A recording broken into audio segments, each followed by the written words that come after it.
एक जासूस को कितने रुपए देती है पाकिस्तान की आईएसआई। भारत के साथ दोस्ती का ढोंग कर रहा था अफगानिस्तान। चीन ने जापान, ताइवान समेत दिया ट्रंप को करारा जवाब। 7 सांसद, 59 नेता, 23 देश, आतंकवाद पर खुलेगी पाकिस्तान की पोल। पूर्व अमेरिकी राष्ट्रपति जो बाइडेन को हुआ प्रोटेस्ट कैंसर। नमस्कार, मेरा नाम है शालिनी और आप देख रहे हैं द न्यूज 15। स्वागत है आपका हमारे खास प्रोग्राम दुनिया के हालचाल में। चलिए नजर डालते हैं इन बड़ी खबरों पर विस्तार से। हरियाणा की यूट्यूबर ज्योति मल्होत्रा के जासूसी मामले के बाद ये सवाल उठ रहा है कि पाकिस्तान की खुफिया एजेंसी आईएसआई अपने जासूसों को कितने पैसे देती है। ज्योति की लग्जरी लाइफ सोशल मीडिया पर चर्चा में है। जानकारी के मुताबिक ज्योति 2020 तक एक प्राइवेट कंपनी में काम करती थी। नौकरी छूटने के बाद वह यूट्यूबर बनी और आईएसआई के जासूसों के संपर्क में आकर खुफिया जानकारी लीक करने लगी। रिपोर्ट्स बताती हैं कि आईएसआई जासूसी के लिए पैसे, जगह और जानकारी के आधार पर देती है। थाईलैंड, म्यांमार जैसे देशों के लिए कम पैसे मिलते हैं, लेकिन भारत, अमेरिका जैसे देशों से जानकारी लाने वाले जासूसों को ज्यादा पैसे दिए जाते हैं। आईएसआई को हर साल पाकिस्तान सरकार से 5 अरब रुपए का बजट मिलता है, जिसका इस्तेमाल जासूसों को पैसे देने और अपने 4000 कर्मचारियों की सैलरी के लिए होता है। पकड़े गए जासूसों के खुलासे के मुताबिक आईएसआई छोटी जानकारी के लिए 5000 रुपए और बड़ी जानकारी के लिए 10,000 रुपए देती है। फरवरी 2025 में पंजाब पुलिस ने अमृतसर से एक आईएसआई एजेंट को पकड़ा था, जिसने यही बताया।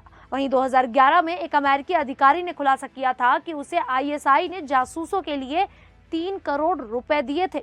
इससे पता चलता है कि आईएसआई जासूस के पद पर और जानकारी की अहमियत के आधार पर पैसे देती है। ज्योति मल्होत्रा के मामले में अभी यह साफ नहीं हुआ कि उसे कितने पैसे मिले।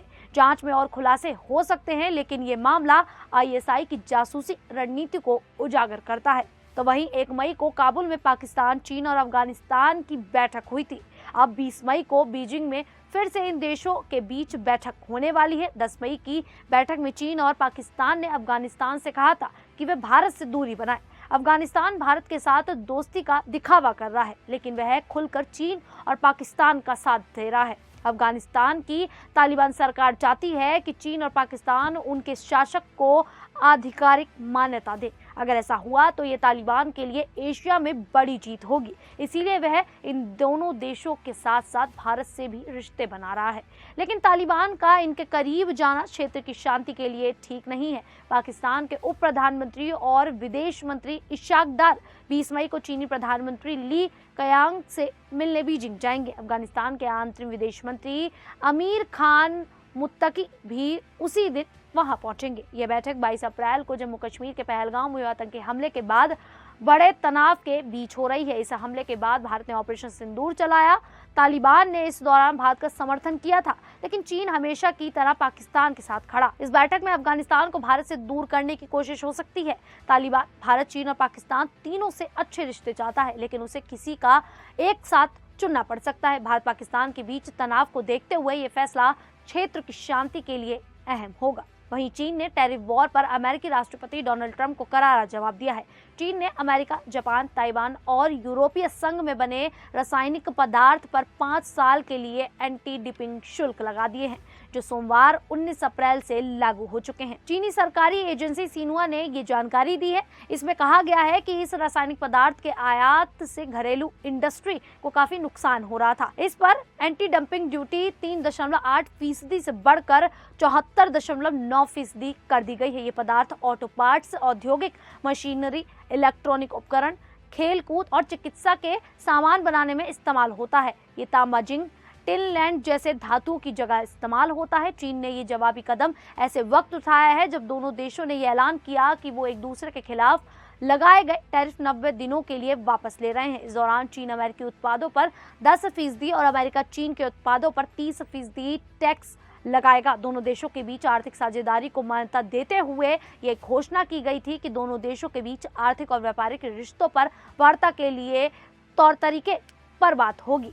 इसमें चीनी की स्टेट काउंसिल के उप प्रमुख हे लिफेंग और अमेरिकी पक्ष की अगुवाई जेम्सिन ग्रीर कर रहे हैं। ये वार्ता अमेरिका, चीन या किसी तीसरे देश में हो सकती है। गौरतलब है कि अमेरिकी राष्ट्रपति ने जनवरी में सत्ता संभालने के कुछ दिनों बाद दुनिया में टैरिफ वॉर छेड़ दिया था। उन्होंने भारत, चीन समेत दुनिया के तमाम देशों के उत्पादों पर भारी भरकम टैरिफ लगाने की धमकी दे दी थी। तो वहीं भारत सरकार ने आतंकवाद के खिलाफ अपनी मजबूत नीति को दुनिया तक पहुंचाने के लिए 7 सर्वदलीय सांसदों के प्रतिनिधि मंडल भेजने का फैसला किया है। संसदीय कार्य मंत्री किरण रिजिजू ने इन सांसदों और राजनयिकों की सूची सोशल मीडिया पर साझा कर दी है। ये टीमें ऑपरेशन सिंदूर और आतंकवाद के खिलाफ भारत के जीरो टॉलरेंस संदेश को 33 देशों में लेकर जाएगी। हर ग्रुप में अलग अलग पार्टियों के सांसद, पूर्व मंत्री और राजनयिक शामिल हैं।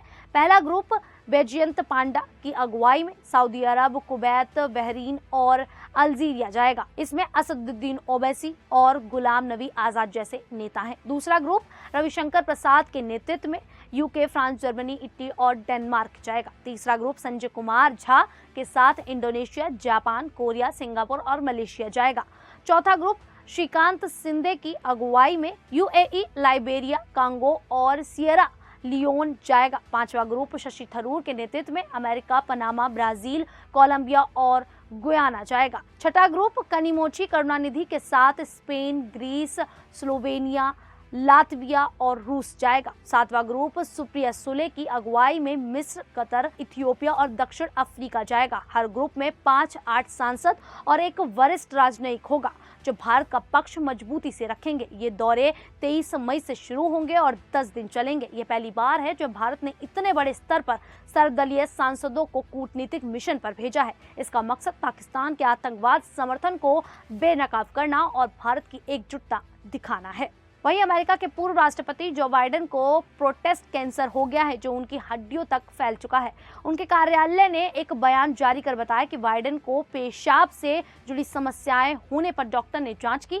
जांच में प्रोस्टेट में एक छोटा सा नोड्यूल मिला और शुक्रवार को पुष्टि हुई कि यह कैंसर है। इस कैंसर का ग्लेसन स्कोर 9 है, जो इसे बहुत आक्रामक बनाता है। इसका मतलब है कि यह तेजी से फैलने वाला कैंसर है। हालांकि बयान में कहा गया है कि यह कैंसर हार्मोन संवेदनशील है, जिसका इलाज संभव है। बाइडेन और उसका परिवार डॉक्टरों के साथ इलाज के विकल्पों पर विचार कर रहे हैं। डॉक्टरों का कहना है कि इस तरह के कैंसर को पूरी तरह ठीक करना मुश्किल है, लेकिन हार्मोन थेरेपी से इसे कंट्रोल किया जा सकता है। इससे बाइडेन कई साल तक सामान्य जिंदगी जी सकते हैं। इससे पहले 2023 में बाइडेन को त्वचा का कैंसर हुआ था, जिसे सर्जरी के जरिए हटा दिया गया था। बाइडेन की सेहत पहले भी चर्चा में रही है। 2020 में उन्होंने ट्रंप को हराकर राष्ट्रपति चुनाव जीता था।